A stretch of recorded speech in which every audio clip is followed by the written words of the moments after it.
Thanks everyone for coming out. I'm super impressed. Once again, this is my second talk in South Dakota here in the last couple weeks. And I don't know, you guys got something going on up here to have this many people, this many farmers ready to rock and roll and keep learning about this regenerative ag stuff.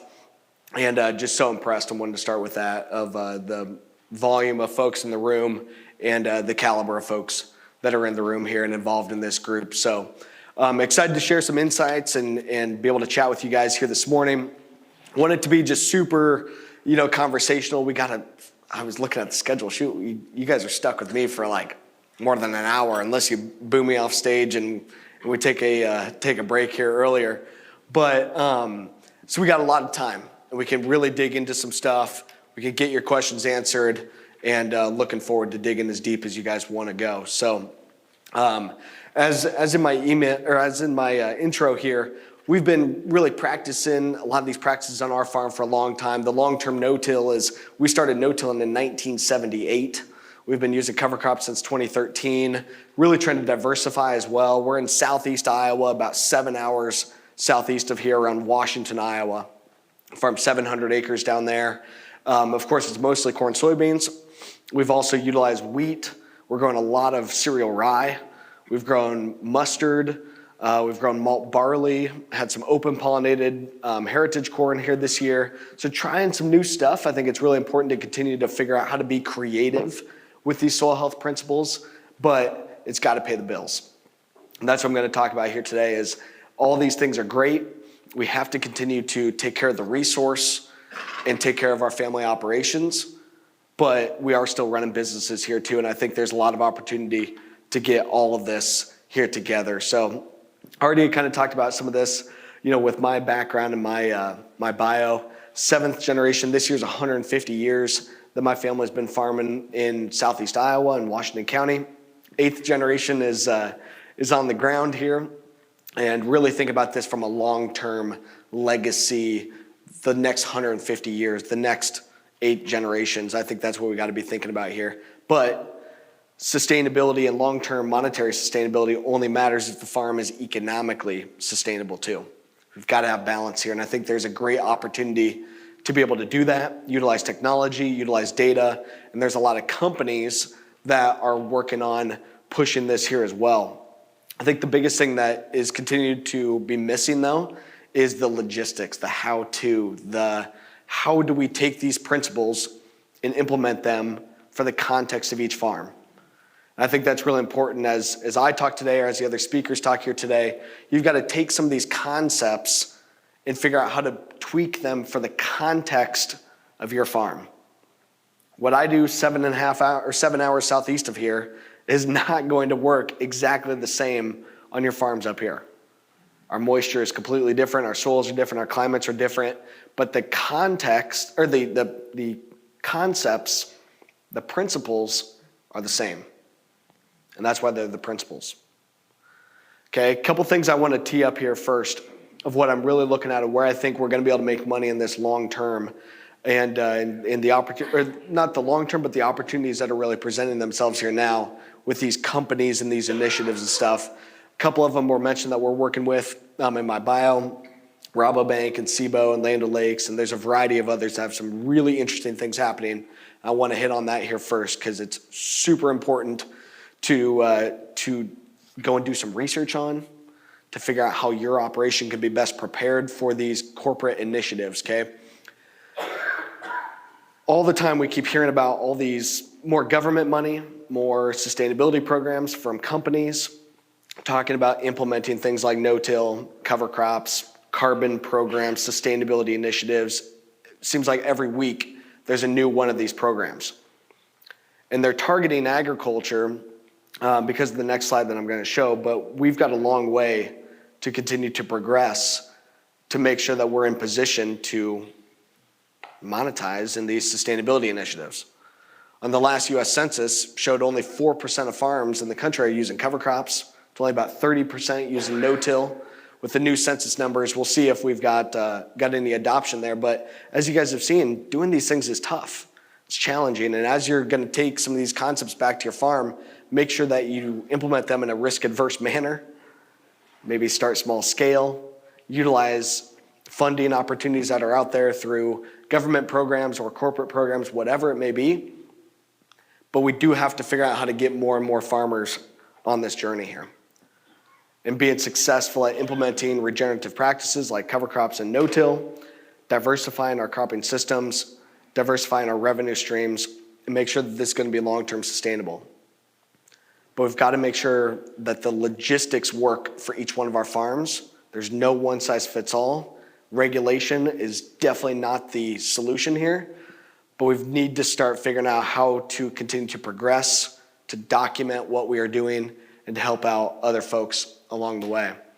This is why agriculture is being targeted and so many companies looking at agriculture to be part of the solution. Okay, today, from a carbon standpoint, agriculture is about food and ag is about 24% of the global carbon footprint. Okay, other industries are oil and gas, transportation, building infrastructure, but food and ag is a huge component. And what we've got the opportunity to do and document with data of the practices that a lot of you guys are already doing here, we can document that we are actually already doing our part. We've been doing our part, and we're working to lower these numbers. Now, carbon is not the only thing. It's what a lot of companies have been kind of blinders on to carbon and carbon only because of how the regulations are working, the focus of administrations, things like that. But the interesting thing is that as we look to lower our carbon footprint, we of course positively impact biodiversity and water quality and flood mitigation and all these other positive environmental outcomes as well. And we can do them in a profitable manner, which is the opportunity for us here. What do I have next? Let me stay on this one for a second.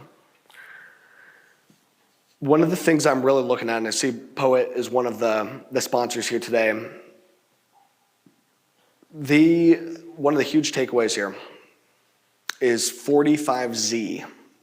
Okay, I want to hit on this for a little bit and try to dig in. Okay, 45Z. Okay, 45Z is a new tax credit that was enabled with the Inflation Reduction Act that Biden passed in August of last year. Okay, 45Z, tax on top of 45Q. 45Q is for renewable fuels companies to get tax credits for lowering the carbon intensity of renewable fuels by capturing what would be emitted and pump it underground. The pipeline projects, the CO2 pipelines, they're coming right through this neck of the woods. These CO2 pipelines are being pushed even further because of 45Q and Inflation Reduction Act that took the value of a ton of carbon from $50 per ton to $85 per ton. And the tax credit is 45Q. 45Q is looking at your scope 1 reductions, okay? And it's renewable fuels only, okay? And I know a lot of you guys are not necessarily playing within renewable fuels. I'm gonna get to that. But 45Q for renewable fuel tax credit, okay, it's not necessarily a government payment and a handout, it's a reduction in your tax liability. 45Q tax credit, and that allows renewable fuels companies to capture the carbon that they would otherwise emit and pump it underground and store it. And earn now $85 per ton. Big deal. Billions and billions of dollars of opportunity. And as we reduce the carbon impact of our fuels, we can also earn premiums in regulated markets like California and now Canada, really pushing hard on this, and other states are coming as well. So we can actually stack some of the premiums here, get money from tax credits, plus get money from low carbon fuel markets.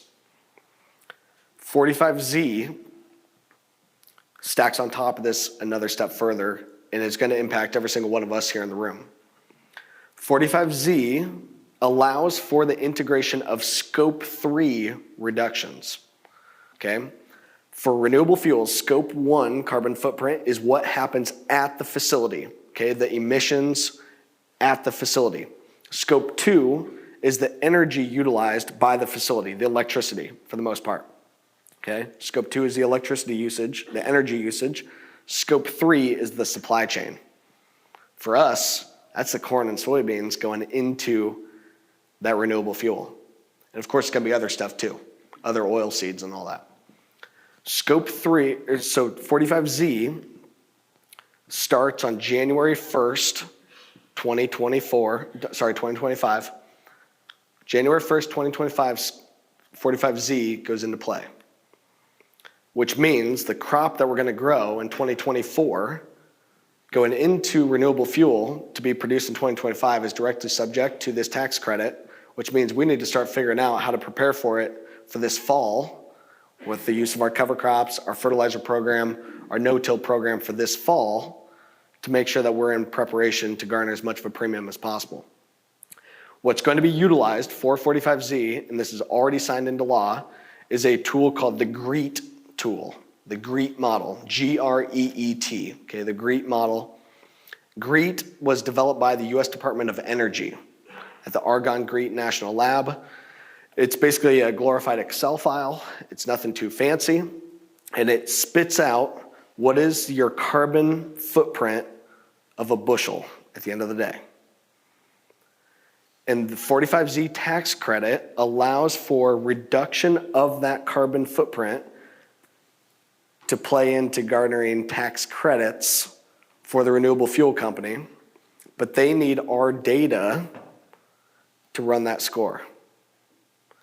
And the better that score, the more premium that can be earned, the more tax credit that can be earned, the more dollars that can be passed along to us, okay? This tool, why I like it, and why I think it's a great deal, why I'm spending so much time on this here right now, and it's so new and stuff, I don't even have all my slides and stuff built out on it, plus I've been running around all over the country here for the last 3 months. So I haven't been able to sit down and put it into the slides yet. I've got a couple in some other presentations, but for right now, the opportunity is to figure out what is your farm's carbon intensity with this GREET model. Okay, we've got the ability to do it in the software and stuff, but you can look into this and figure it out on your own as well. The GREET tool, why I like it, is it's more than just can you check the box and do cover crops, can you check the box and do no-till, but it looks at your fuel usage, diesel fuel, LP, electricity, gasoline. It looks at your fertilizer usage, the product that you're using, the amount of product that you're using. It looks at phosphorus, potassium, lime. It looks at herbicides, insecticides. It looks at your manure, and the type of manure and the volume of manure. It looks at no-till. It looks at tillage practices. It looks at cover crops. It looks at yield. It's a lot more holistic than what we've seen from carbon programs so far. Okay, and why I like it is that it enables those of us that have been doing a lot of these things for a long time, because it's based on what goes into that bushel, not can you check the box and change practices. Okay, what's happening here is that today's carbon programs are in the voluntary markets. Okay, voluntary carbon markets, they've been around for a long time. You guys probably saw some of the programs that were out there in 2006, 7, 8, then they basically imploded in 2009. But these voluntary markets, voluntary carbon markets, have to abide by certain global rules like additionality, like permanence, like leakage. Okay, some of these definitions that were set by academics and set by these nonprofit regulatory bodies like Vera, Gold Standard, Climate Action Reserve, and these definitions are set definitions that are global things for all kinds of different voluntary offset project markets, like forestry, like ocean-based projects, like direct air capture, where there's these definitions that in voluntary markets, you have to abide by these rules. The problem is that when these markets started to be developed for agriculture, we basically copied and pasted the definitions from these other voluntary markets and tried to force them to work for agriculture. But especially something like additionality, which means before the carbon program, you were doing these practices. Now with the carbon program, you're doing these practices, and they pay you for the change in practices, AKA checking the box and switching to no-till, checking the box and adding cover crops, maybe checking the box and reducing your nitrogen. With additionality, they pay you for the change. And in the voluntary markets, they have to abide by these rules that are already set in our global standards. But in agriculture, our carbon impact isn't a one-time practice change. It's not a, here was my farm's carbon footprint before, now I'm in this program and here's my new carbon footprint. Our carbon footprint's different every year. Every year that cover crop may or may not work the right way. Our yields are gonna be different. The weather is gonna be different. Our fertilizer usage, our yields, the passes that we take across the field, every year our carbon footprint's gonna be different. But because these voluntary markets had to abide by these global rules, the programs don't really work for agriculture. And companies are starting to pick up on that. Farm Journal had an article that went out here just a couple weeks ago that stated that 93% of farmers are aware of carbon markets and less than 3% have pursued enrolling in one. Then the USDA put out the Climate Smart Commodity grants. They pledged to put in $1 billion and a whole pile of companies applied for this money. And now they're putting out, what, 3.7 billion or something like that is what the total now ended up being on the 1 billion that was actually pledged. These Climate Smart Commodity grants are being utilized to get additional dollars out there through the companies, and some of them are in the room here today. I think a great initiative to be able to try to enable innovation and try to enable free market to go and figure this out. But where we've got to go is not just to pay farmers to check the box to do no-till, check the box to do cover crop, and pay them a couple dollars to do the bare minimum. What we've got to be able to enable is, what is your actual carbon footprint? And the better you do, the more you should be able to get paid. The more you contribute to solving their problem, if that's what the problem is that they're stating, that they want to be carbon neutral or they want to be carbon negative or whatever, it should be that the better you do at contributing to their problem, the more you get paid. And that's what's happening now with 45Z and with looking at carbon intensity. Okay, it's different than these voluntary markets. It's regulated markets now that have other rules and stuff around them. And I'm seeing this now as the opportunity for all of us to be able to make this actual work, especially those of us that have been doing these things for a long time and can't participate in the carbon offset programs in the voluntary markets because we already checked the box. We already been doing these things. Okay, what I suggest you do is we can get your initial carbon intensity score right now. Okay, the score is going to be regional. Okay, so each regional facility, Poet or whoever else, they're going to have a local regional baseline number. Okay, overall, corn has a standard baseline number of plus 29.1 grams of CO2 equivalents per megajoule of energy. Doesn't mean nothing, don't worry about it, besides the number plus 29. Okay, plus 29 is the important number. And we can figure out what your score is. My score, preliminary on our farm, is minus 4.4. So standard corn is 29, losing carbon to the atmosphere, which, as I said here, we're part of the problem. And agriculture alone is about 10% of the US carbon footprint. Okay, so we, at large, agriculture is contributing to some of the problem here. Okay, we got our initial score, we're minus 4.4, carbon negative.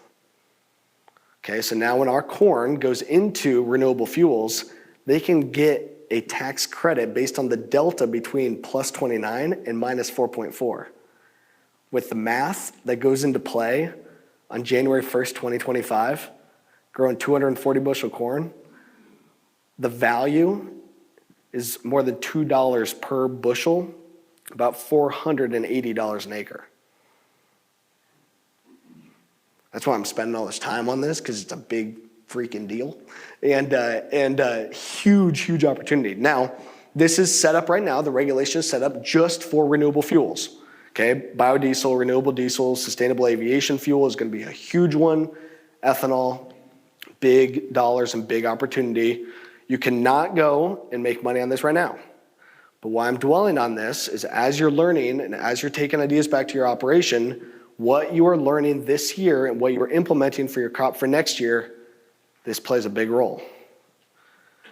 Okay? Now the thing is, well, I don't play within renewable fuels. I've got cattle or I'm feeding, my grain or whatever. Yes, the regulations are set up only for renewable fuels right now, but it will be everything else also.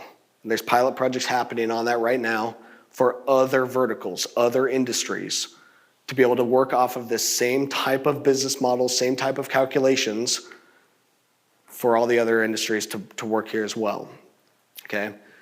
So it will impact all of us, okay? But I think that this is a good thing in order to help us to better understand and play to the most important thing that today's carbon markets disregard, and that most important thing is farmer innovation. Just checking the box disregards farmer innovation. If we show farmers the scoreboard and show us how to create points, and we get paid based on creating points, we're going to do it. Because guess what? The scoreboard today and the point system today is yield. And we know pretty well how to create yield, and the more points we create, the more dollars that we can put into our pockets. So I think with this opportunity, it plays really well to our ability to be innovative, to do what's best for our farm, to garner as many points with as good of a yield as we can for our specific farms. And it's looking very holistically, like I said, your fertilizer usage, the manure, the cover crops, the reduced tillage. Big opportunity here for each of us to figure out what is the best opportunity for our specific farming operations. Let me see if I missed anything on that. Any questions on this? Yes, sir. This is going to be based on your practices, not what you've gained. Good question. So this is based on your practices, not what you have gained, and that's correct. It's fill out this survey essentially for the Excel file, and it runs a calculation to look at what's your bottom line score. And every year your score might be different. If you're trying to grow $7 a bushel corn, you might want to have a little bit more fertilizer going on to be able to try to boost that yield as much as we can. If we go back to 350 corn, okay, we might want to change what our inputs are. Now, our yield is a part of the equation here as well. Okay, so we still got to continue to have yield, which is why I like this as well. It's based on how low of a carbon impact can you create, but it's still tied to productivity because we still have to continue to have productivity. And I think a lot of these environmental groups forget about that too. They'd rather us just completely not use any fertilizers, not farm at all, and just completely step aside. Well, yeah, that would help to lower our carbon footprint, but it doesn't do very well for feeding 10 billion people. So we've got to have some balance here, but it's based on, yeah, here's your practices that you're doing, not based on the change of practices. The more practices that you change, the better your score ends up. Yeah, the more points you can earn. Rock on, let's do it. But it's not based on were you not doing the practices, and now will you do them? That's what the voluntary markets are. You mentioned manure. Now, how would manure affect this? Great question. Okay, so the question is, how does manure affect this? Okay, why I like this as well is that today's carbon programs have really only focused on CO2, okay, carbon dioxide. CO2 is still the metric that these carbon groups utilize. It's a standard metric for how do we quantify our greenhouse gas impact. Okay, CO2 equivalents, greenhouse gas warming potential, okay? The unit of measure is 1 metric ton of CO2. Okay, that's the standard. But with this, they ask about fertilizer and manure and all these other things. Well, manure contributes to a greenhouse gas impact not only by CO2, but also by methane. Okay, and methane is so important, and you cattle producers have been targeted by these groups because methane contributes to greenhouse gas impact at a rate of 30x that of CO2. Okay, what I mean by that is 1 ton of methane in the atmosphere equals 30 CO2 equivalents. Okay, in terms of greenhouse gas warming potential, there's all these regulations stuff behind it. It's not exactly 30, okay? It's a little bit less than that, but 30 is kind of the easy rule of thumb. So 1 ton of methane is 30 tons of CO2. So that's why they factor that in and why the cattle industry has gotten such a bad rap because of the methane impact.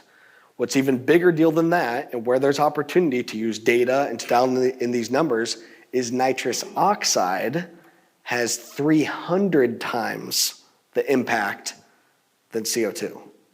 1 ton of nitrous oxide in the atmosphere is 300 tons of CO2. Nitrous oxide is a huge piece of this equation that I'm talking, because fertilizer takes a lot of energy to produce, but also when you put the fertilizer out in the field, the losses that can be generated with volatilization and such contributes to nitrous oxide losses going into the atmosphere. So a huge way to generate points in this is by better managing synthetic fertilizer. And if you're utilizing manure instead, it really helps to contribute to having a low score. Yes. You were talking cattle manure, what about hog manure? Yep, hog manure ties in as well. So I'm talking cattle manure. So the cattle manure side and the dairy and cattle industry has gotten a lot of flack from environmental groups because of the manure and the methane, but because of the belching and how the rumen works, to produce methane. In hogs and in monogastric systems like us, we don't necessarily belch out methane like a cow does. So we have a big CO2 impact. We would have a nitrous oxide impact, but the methane isn't quite as much. But in the tool, it asks for tons of manure, and it asks what species it's coming from. So it also factors in poultry. I don't know if it would have like sheep and stuff, but poultry, dairy, hogs, cattle manure, it does ask for the specifics of that, and then has the calculations change the score based on the type of manure. So will manure lower your score if you're using manure? Good question. Yeah, so the question is, would manure lower your score versus commercial? And yes. Now, it depends on how much manure. With all this stuff, we've got to utilize the right rates, the right amount, okay? So, but if you're looking at fertilizing with synthetic fertilizer versus with manure, it from what I've seen so far, is that yes, it will positively help your score if you're basically yielding the same amount, but using 200 units of synthetic fertilizer over here versus 200 units of nitrogen as manure over here, this one's gonna be better. But that's with just the manure. What will end up happening is factoring in the carbon impact of that animal. There's another layer to this, okay? That's not part of the equation that I'm talking today. I'm talking just the manure, the byproduct of that animal. So the impact of that animal will also be factored in, but that's a separate conversation. Yes, sir? I don't want you laughing or anybody else laughing. We won't. At my way of thinking, but if you haul your corn to Poet. Yep. And take all the ethanol out and burn it in your vehicle. Yep. Now, when the cow eats this corn, the steer. Yep. Is there gonna be enough, any emission from, Yeah. is there gonna be less gas coming out of the animal? So that's kind of the opportunity here. So his question being kind of looking at the DDGs, right, is really kind of what you're talking, the byproduct coming back from the ethanol facility. So his question being, okay, hey, if we've got our corn that we're taking to the ethanol facility and then we're bringing the DDGs back to feed those cattle, now what's the impact coming out of that cow at the end of the day? And it convolutes the equations and stuff here. That's why the timelines on this stuff is still a little bit into the future, because we don't know exactly yet. But I mean, that cow would be eating the DDGs kind of like it is right now. But if the ethanol facility is factoring that low carbon grain into their score, we have to make sure that there's not double counting of some of this stuff. Okay, so if your cows are now going into JBS's carbon footprint, they have to account for this somewhere as well. So JBS is accounting for that cow and what that cow ate. It got a portion of that bushel of corn. So a portion of that bushel is tied to that ethanol. A portion of it's over here. Now it's a byproduct. And so there's some weird like accounting things that are needed to figure out how do we factor that in, but it should be a lower score, but I don't know yet. Well, even forget all that. My point is for the tree huggers that wanna take away our cattle. Yeah, The cattle no longer factor that. put out. That's right. So basically looking at, especially from the cattle industry itself, and how could the cattle industry be able to kind of defend itself a little bit more. I do think there's opportunity here to be able to say, hey, we're feeding a byproduct here, that we're already now lowering the carbon impact of this product. We're creating renewable fuel with it, and we're using the byproduct to feed a lower carbon animal. I think there is a message to be told there, but this is gonna take a lot of data. That's why I'm starting to talk about it now here too, that we need to figure out the data on this. Our universities are gonna be very important in helping to figure this out and being able to tell this story, because I think there is a really positive one that we can have here. Where do you start with this carbon intensity score? Great question. So the question is, where do we start with this carbon intensity score? You can Google the GREET model if you want to. Now, I don't want to completely go off like a commercial for myself, but we've got the ability to get the score as well. So in our software, so what I actually do is we've got a software that, number one, we focus on soil health data, Haney testing, fertilizer recommendations, cover crop recommendations, holistic farm management and agronomy support. But one of the things that we're now able to do is when you onboard and you put in, here's the practices that I use, we can help you get your score as well.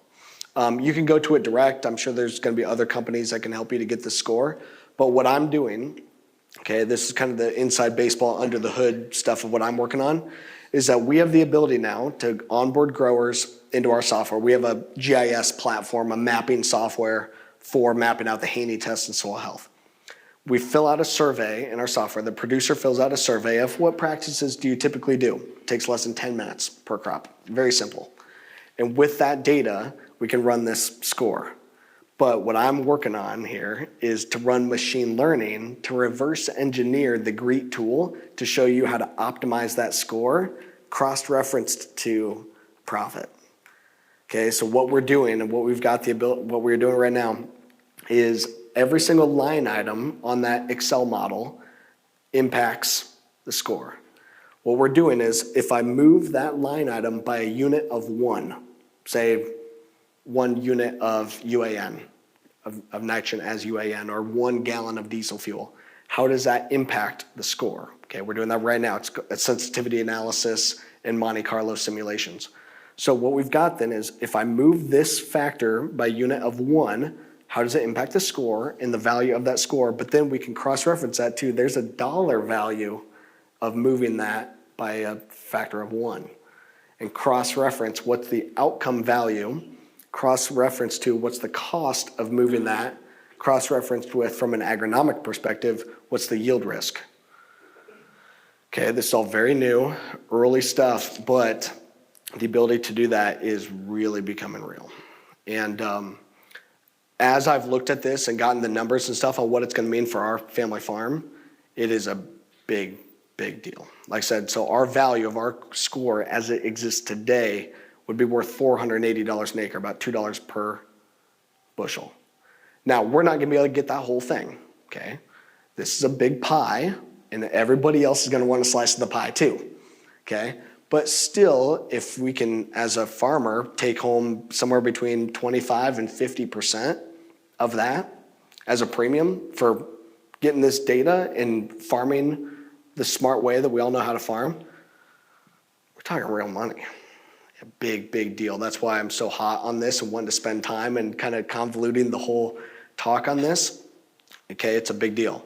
We can get these scores now, okay?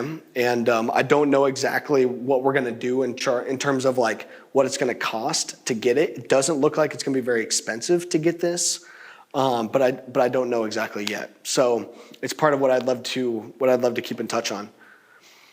Okay. Maybe we can come back to this in a little bit, but I want to move on. And, okay, so, because hopefully you got my point and how important this is and why I'm so hot on it. It blows my mind, okay? 45Z. But my talk is about making money with soil health. 45Z, tax credits, carbon programs, company programs, that's all great, but that's got to be on top. How to actually make money with soil health is understand the soil health principles that are on these pop-ups and understand your data. One of the things that I like to do best is utilize the Haney soil health test or get better holistic information about your farm soil health, quantifying those nutrients that are in your soil, quantifying the biology and the function of that biology. The more that we can work with Mother Nature, the more that we can make those microbes in our soils work for us, the more long-term resiliency we're gonna have, the more long-term profitability we're gonna have, and setting our family farms up for long-term success, not only in these emerging markets, but long-term as well. So we've been really focused on the Haney soil health test for the last couple of years. We actually do weekly Haney data, Haney sampling on our farm. I do not recommend that. That is wild, and good thing I've got some great interns. But being able to more holistically understand our soils has allowed for us to decrease our need for synthetic fertilizer by about 50%. Okay, so with the use of the test and better data, we've reduced our nitrogen by almost 40%. We got rid of potash about 8 years ago. We used a little bit of potassium sulfate, about 50 pounds. We've cut our phosphorus from an average of 250 pounds of MAP per acre per year to now 50 pounds every other year. We haven't used lime. Now this will be 13 years with no ag lime. We don't use any residual herbicides anymore. We don't use any seed treatments anymore. It's still maintaining the crop yields that we need. But it's been a multiple year journey of figuring this stuff out, working with the biology that you're building in your soils, and knowing how to just continue to get out of the way and let the biology do its thing. If you haven't done the Haney test on your farm, I definitely recommend looking at that as a way to be able to get some numbers and to be able to work from a position of strength and intelligence here to make the right decisions for your farm. Okay, but the most important thing is to understand these principles and to understand the last item on here of how to take these principles to the context of your farm. This is how we're going to be able to make money in this long term. Regenerative ag is the future here. It is what all farmers will continue to push these principles because they are better. It's more profitable, it's more resilient, it's more long-term risk adverse. Sure, policy might influence it, companies might influence it, the consumer is going to influence this, but for us on the farm, figuring out how to make these principles work for the context of our farm is how we ensure that we're going to be profitable long-term. Okay? Maintaining that armor on the soil, not disturbing that soil, both physically and chemically, maintaining living roots, whether that be with perennials or cover crops or whatever works for the context of your farm, trying to get as much diversity into the system as we can, diverse plants, feed diverse microbes, which do diverse function in the soil, integrating livestock if at all possible, and just to be able to mimic Mother Nature. These principles came from the natural prairie systems that built all of our soils to the healthy soils that we've got and have the privilege of being able to foster and shepherd on our family farms here today. We've got to be able to figure out how to get these principles to work to the context of each one of our farms. The biggest thing here for my takeaway on those principles is that we have to utilize those principles as offensive management tools. What I mean by that is I think those principles, we'll go back to that one, not skip ahead. I think these principles have been marketed wrong. And chatting with folks within farm policy and USDA and stuff, that I think a lot of these principles have been marketed to farmers in the wrong manner. They've been marketed as defensive management tools. Defend against erosion, defend against water quality, defend against impeding regulation, which is fine, and those are important, but it's really hard to quantify dollars of soil saved. And it's really hard to put to our bottom line on the farm that positive water quality impact that we made for those downstream. The key to look at these is to look at them as an offensive tool. That cover crop, that no-till system, that's an offensive tool. It's my fertilizer program. It's my nutrient stabilizer program. It's my herbicide program. It's my pest management program. It's my moisture management program. It's my temperature management program. It's my seed bed preparation program. All these offensive tools that directly help me to be more profitable and make money and be more resilient. That's really the key as you look at these things, as you learn from the speakers here today, to understand how can you take these concepts and put them to work on your farm as an offensive tool. And I think as we scale this and communicate with our neighbors, they say, I didn't get the cover crop on, or I went out there and we rutted it up, so I went and tilled the field, or whatever it may be, or got rid of that armor. We've been utilizing these things as kind of I'm getting paid to do it. There's some cost share money there or whatever. And if I get it done, cool. If not, who cares? No big deal.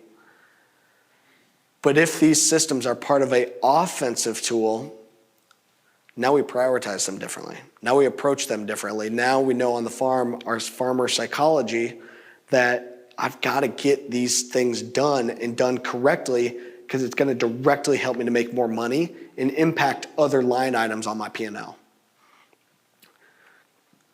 I'll show a little bit on kind of how we've been able to do that. Minimizing disturbance. The key there is we've got to enable these microbes to function correctly. And 1 teaspoon of your healthy soil, there's more microbes than there are people on the earth. 1 teaspoon of healthy soil, more than 8 billion microbes. Okay, and those microbes are little fertilizer packets. They're made out of the same type of things that we are.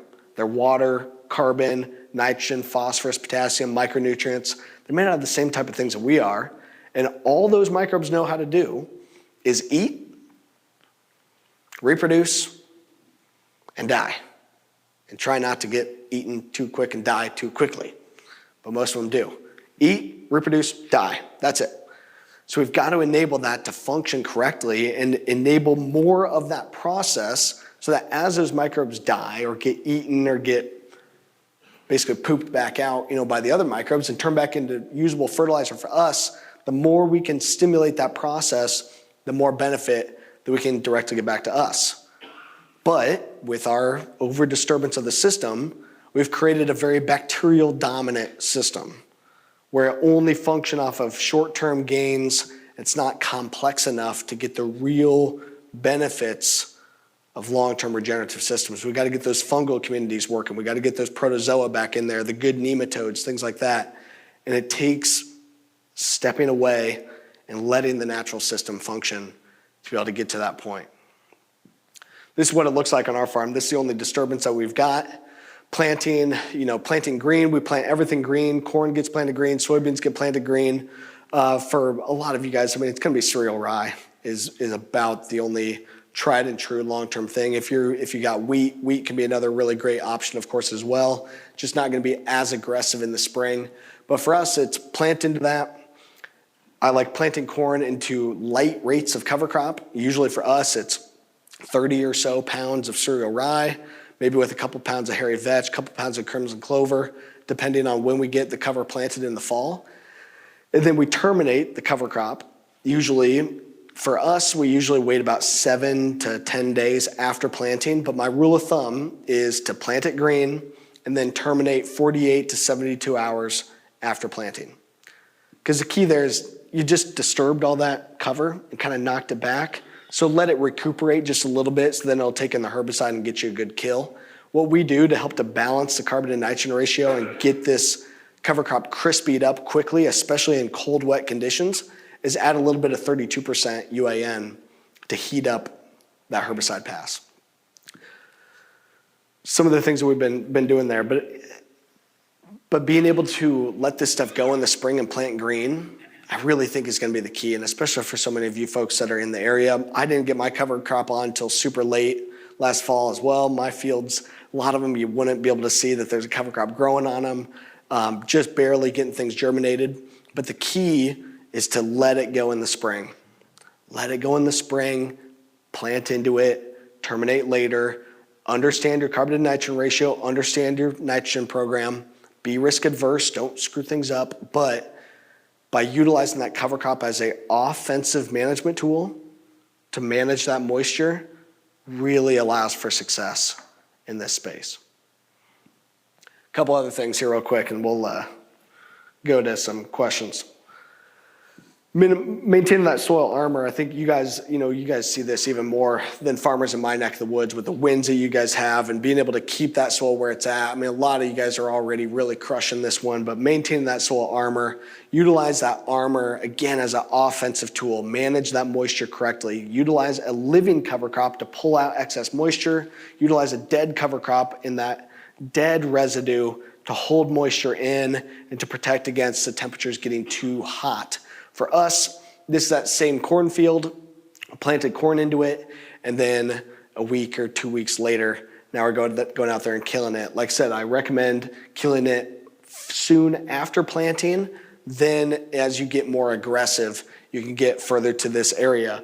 With the armor one, the issue now that we're facing on our farm is we have a hard time keeping armor on the soil. So we have to get even more aggressive at letting that cover crop go, or else we have bare fields by June because our system is cranking and those worms and those microbes are hungry. So we have to get more and more aggressive, but especially depending on, again, the context of your farm and where you're at within your journey, your system might not be able to handle as much carbon at the beginning. But as you get more aggressive, as you get that system to really go, now we can get more aggressive and make sure that we maintain that soil armor. This is what it looks like on soybeans. I think soybeans is one of the best spots for the folks in this room. It's one of the best things for farmers in my neck of the woods in southeast Iowa to have cereal rye ahead of soybeans. On cereal rye ahead of soybeans, what we like to do is up the rate of cover crop a little bit. In this neck of the woods, probably around 60 pounds, 60 to maybe even a little bit higher, depending on how you are applying that cover crop. If you're broadcasting it, and the later in the season you get, the more rate you have to put on to get the same amount of coverage, okay? And it's not always gonna be a carpet out there in the fall, and that's fine. But in the spring, let that rye get going, let it take off, plant the soybeans into it. On our farm, we like planting soybeans early. Putting the soybeans in before the corn in a lot of cases. Now for you guys, you gotta, again, factor in the context of your geography and the frost that you guys get a little bit later into the season than when I get, but we're putting soybeans into this living cover crop so that the cover crop creates a microclimate to protect those soybeans. If we stay cold and wet, we keep the cover crop alive.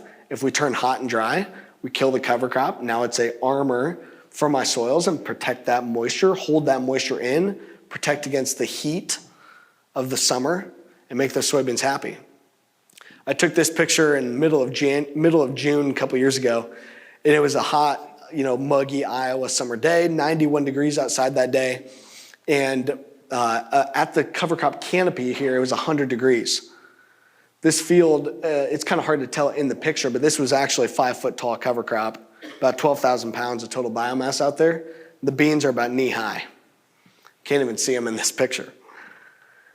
At the top of that cover crop canopy, because it was dying down, it was radiating heat back off, it was 100 degrees. At the soil surface where the soybeans were, it was 76 degrees. And plenty of moisture and great conditions for those soybeans. At the edge of the field, there was a spot with some black dirt. That black dirt was 126 degrees. It just burned up, and we're losing all that moisture. We're frying our microbes in that system. We gotta use this for offense. And the key to being able to do is maintaining those living roots. This is where we're gonna be able to keep feeding those microbes, fuel that system. Microbes, I said they eat, reproduce, and die. Well, what do they eat? They eat simple sugar. Fructose, sucrose, glucose, those simple plant root exudates that those living roots put down into that soil. And those microbes then cycle other nutrients and utilize other things in their system. We're getting a little bit more aggressive, like I said, on putting corn and soybeans into these covers. This is what some of our stuff looked like last year. This is corn going into cereal rye. The rye would have only been planted at probably 35, 40 pounds per acre. But this was getting into that about the second week of May, and it was getting big, and Dad was freaking out. But one of the things that we like that has really helped is a little bit of in-furrow starter. We don't use 1034O anymore. We use a product from Nature's that's a humic micronutrient kind of blend. We've been playing around with a lot of biological products like Dakota Bio and like Ag Biologic. is where we've been having good, consistent success. And then playing around a lot with sugars as well. Using sugars to get the Brix levels higher in this corn and enabling it to better compete. Now, this stuff takes a lot more management. And I'm sure you guys have seen that and had disasters on your own farms or have seen neighbors. We had armyworms in this field, of course, because of this stuff. We fended off the armyworms as well as we could with just spraying sugar on the corn. We use a half a pound of sugar with just water and spray that on the corn to help the corn to increase the sugar content, the Brix content of the corn. But where we were not able to get far enough ahead of the worms, we did end up spraying a little bit of insecticide on this field. We've been using cover crop since 2013. We've had armyworms 3 years for a total of maybe 100 acres 100 acres total in the last 10 years of doing this stuff. This is just kind of another one of the planter. I like having our planter really dialed in, utilizing the bells and whistles here to be able to plant into this stuff, but your planter doesn't have to be, work with what you've got, work within the context of what you have. One of the really great things I think especially if you're new to this stuff in this neck of the woods, is if we strip tilled into this cover crop, whether it be in the fall or in the spring, and now you've got a nice black strip there, and if your planter is used to a tillage system or it's not used to being to going into cover like this, having a strip till where you've got a strip of black soil that's warming up, that doesn't have the residue there, that might be a good stepping stone to make this work on your farm. But for the most part, nothing overly crazy. It's got the standard case closing system and just the trash rippers up on front, and then the in-furrow starter though has definitely been something that we've liked. On soybeans though, again, this is where you can really get aggressive and putting soybeans into this rye and letting those roots really continue to take off. Again, it's mimicking Mother Nature. It's mimicking that diverse system where we've got the grasses and the legumes growing together, forcing these soybeans to really work hard. We've been doing a lot of replicated research trials. We have this trial again. I think it's the 8th year now of this replicated trial with Iowa Soybean Association. Everything else, though, is solid covers. Trying additional multi-species cover crops. 60-inch corn is definitely something to look at, especially if you've got cattle and are wanting to get more diverse forage out there for those cows. 60-inch corn is where we've been able to really have success at getting more of the diversity into the system, is what some of that looks like. Tons and tons of species, tons of options. For our farm, where we don't have livestock, what we did was skip row corn, plant 2, skip 1. So I had 2 rows of corn and then 1 gap. Okay, and in the plant 2, skip 1, I was still able to get my total plant population per acre by putting it into 2 out of 3 rows rather than straight up 60-inch corn to do literally only 50% of the rows every other. If you're going 50% of the rows, that opens up an amazing opportunity for interseeding and for getting increased forage growth, but anticipate you probably lose a little bit of yield, maybe 10 or 15% is the average of the trials that we've been a part of. But in the plant 2, skip 1, we saw no yield loss for 3 years of replicated trials. Now, I don't have as much forage in the 30-inch row as in the 60, but if you're in a system where you've still got to really maintain the corn yield plus have a little extra forage for the livestock, plant 2, skip 1 corn could be a really good option. A final takeaway on this, I like planting this north to south. That way in the morning I've got full sunlight on the east row, during the day I've got full sunlight for the cover down the middle, and in the evening I've got full sunlight for the west row. Okay, so you got to keep in mind sunlight and shading and some of those things in a system like this.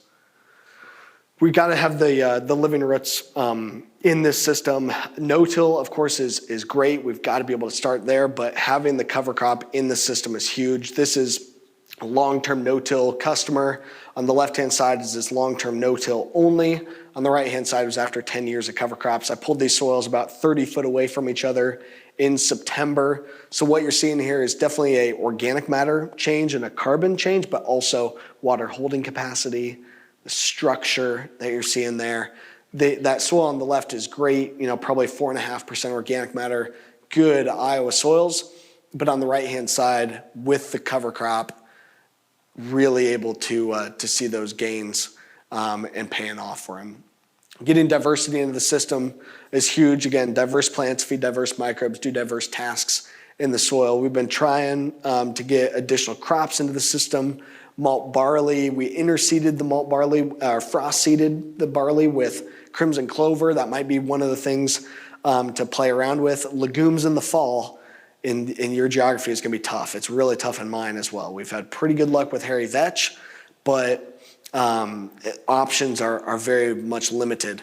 But frost seeding, that might open up a little bit more of a window, or interseeding, or getting other diverse systems going. So one of the things that we're playing with, this is a photo of mustard, and completely different thing. All it is just looking at what are options for diversifying your operation. You guys are going to hear from Jason here later. I'm assuming you're going to talk about some relay cropping here later, Jason.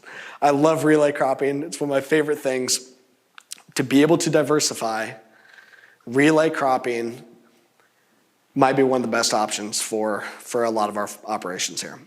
Now, integrating more diverse rotations and some of the small grains and things like that, you guys are a lot more used to it in your state than in mine. In my state, my average land cost is more than $500 an acre per year, so growing just small grains is tough. What we've been doing is we've got our cover crop out there in the fall, then we plant our soybeans into it in the spring, and then we harvest the cereal over the top of the beans. This is with wheat, and the issue with wheat is that wheat doesn't quite get tall enough to harvest over the top of the beans.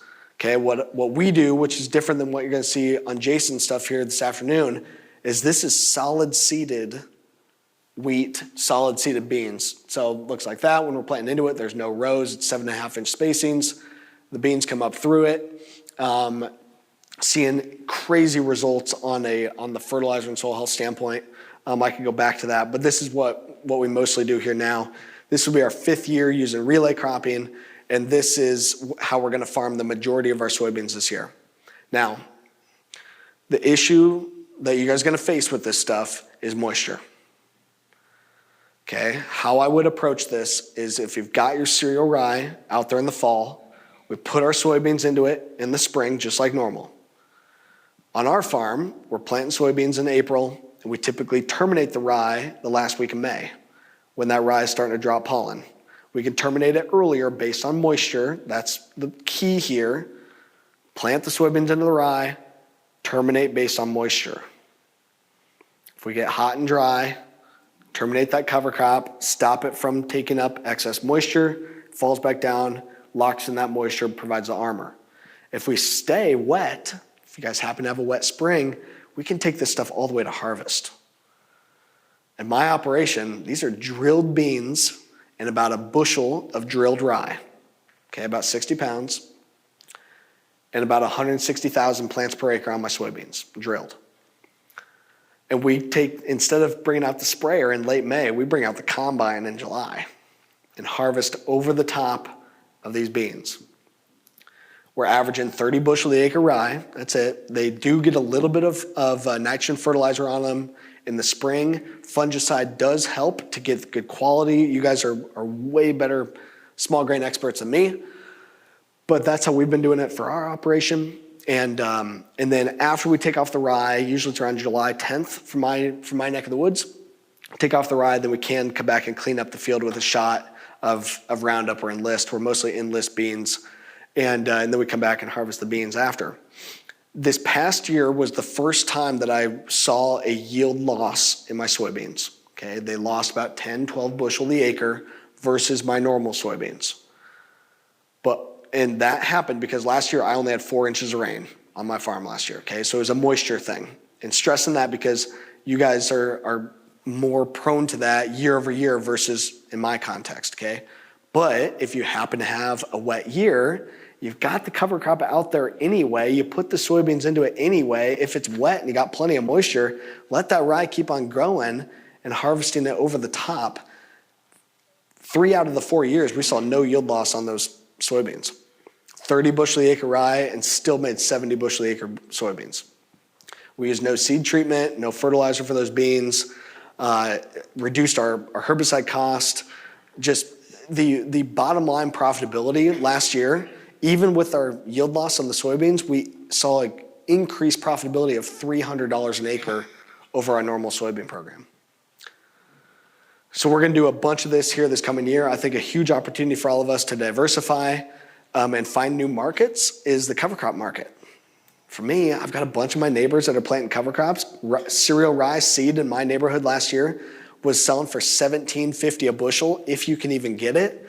$17.50 a bushel for cereal rye as cover crop seed. Now it's gonna be farmer bin run rye. We grew Elbon rye this past year. We've done VNS for the most part. But hey, like that's a local, more simplified market that we can utilize. Of course, you cannot use hybrid rye in this system like you could if you were gonna feed that rye to an animal, but being able to work with those cover crops and monetize our cover crop has been an awesome thing. Going back to this one, I like this picture because what this also does is, again, that rye is an offensive tool. Any excess nitrogen that I had out there, any excess fertilizer, it's up in that rye, in my normal cover crop or in my relay crop. So it forces my soybeans to not be lazy. It is tough to be a soybean on the Hora farm. We give you nothing. You get no seed treatment, you get no fertilizer, you're planted early into relatively cold, wet conditions. You gotta figure it out if you're gonna be a soybean on the Hora farm. So they nodulate like crazy. That picture there, you're seeing nodules even up above the soil surface and a big old pile of worm turds there too. That's why I like this picture as well, a nice pile of worm turds there. That's what that lumpy pile is on the bottom. But what I'm seeing with this now is that we have our soybeans that they have to nodulate more, whether it be in just a normal cover crop program or the relay crop. They have to figure it out. They don't have readily available nitrogen fertilizer in the soil, so they nodulate more. Then when I terminate my cover crop by herbicide or with that combine, my nutrients now release back to the soil in late July, August, September, right when my soybeans mostly need nitrogen fertilizer for producing seed. So we're basically side dressing our soybeans with the cover crop residue. And what we're seeing here as well with our Haney testing is that I'm now realizing a up to 120 unit nitrogen credit for my corn the following year after this. So I mentioned before, we've cut our synthetic nitrogen by about 40%. A big chunk of it is because we're forcing these soybeans to nodulate more. They're producing organic nitrogen that's stable, that's not readily leached out, causing issues in our waterways, and forcing those soybeans to work with Mother Nature to get us the gains that we want in a multi-year replicated system. I think we're pretty much right at time here, but this is just kind of what it looks like here. Another shot, just harvesting right over the top. We did get a draper head on this. That definitely helps because you got light rates of volume coming through when we harvest the rye. And then when we harvest the beans, we got a lot of volume coming through. So the draper head has definitely really helped. But this is definitely one of the things that I think is great. To really push the yield on both rows would definitely be better, like what Jason's gonna show. For my system, no equipment changes, no changes really to my program at all. I was gonna put soybeans into cereal rye anyway. If I'm hot and dry, I kill it. If it stays wet, let's harvest it, take it to yield. Just giving us more options to make these things work on our farm. We don't have livestock on our farm besides these monsters. And our issue now is when we try to go fishing, that these guys scare the fish. But just trying to get those natural systems to really work, back into our system. It should be livestock like a lot of you guys have, but for us, it's been the toughest one. We've got to make this work within the context of each of our farms. Back to, the very beginning and pulling this all back together, wrapping things up, that the tried and true of how to make money with soil health is by understanding that those principles are offensive tools and figuring out how to mimic Mother Nature farm in Mother Nature's image, and shepherd God's creation the way that we're supposed to. These companies are going to continue to push for this and enable us to do this. What I'm really watching for and why I'm so hot on this and go back to this is at COP26 last year, the finance sector pledged to be carbon neutral by 2050. Okay, it's some of the biggest financial organizations in the world.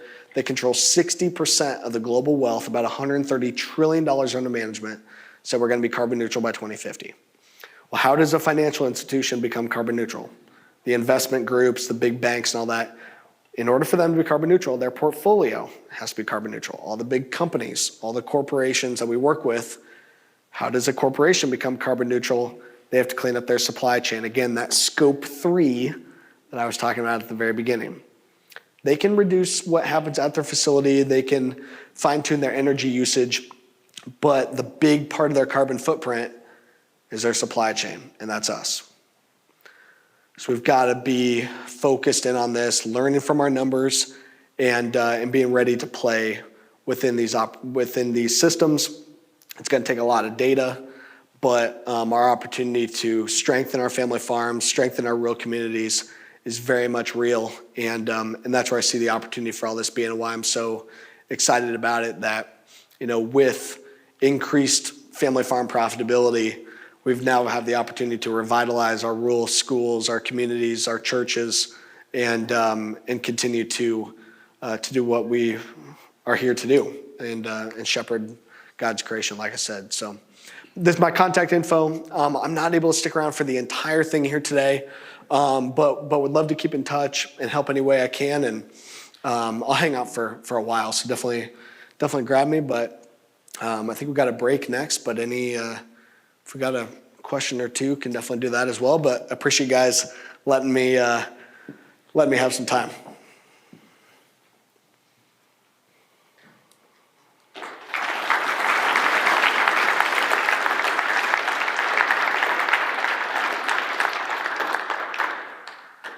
Thank you, Mitchell. Doesn't sound like it. No, that's not working. Do we have any questions? Is it working out? No. Is it on the bottom? Switch? No, it's not on. Any questions? Questions? Yeah, go ahead. What if you're already in a carbon program? I hope you're not. I hope you're not going to end up regretting it.